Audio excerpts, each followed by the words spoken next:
Umuusad na ang impeachment complaint laban kay South Korean President Yoon Suk-yeol matapos ang pagdeklara nito ng emergency martial law. Kahit na binawi na ng naturang presidente ang deklarasyon, ay hindi pa rin nagpapigil ang mga mambabatas na nasa oposisyon na ituloy ang pagpapatalsik sa nasabing Pangulo. Mapayapang nabuwag naman ang mga kapulisan itong mga protester na nagmarcha patungo dyan sa may bahagi ng Seoul kung saan nagsagawa pa amang ito ng candle vigil.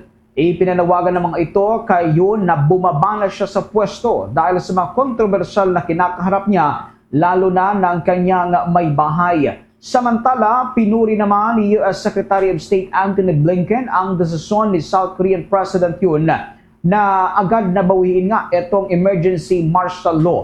Sinabi nito na marapat na idaan sa mapayapang pag-uusap ang anumang hindi pagkakaunawaan sa mga mambabatas. Bilang isang kaalyadong bansa ng Estados Unidos ang South Korea, ay kanilang nirerespeto ang anumang desisyon na ipatutupad ng leader nito.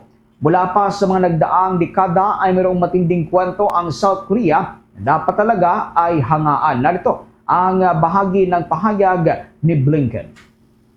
Obviously watching the developments very closely. This is one of our closest partners and allies around the world.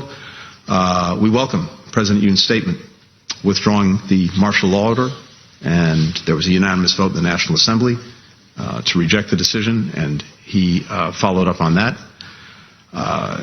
In our judgment, any political disagreements need to be resolved peacefully and in accordance with the rule of law.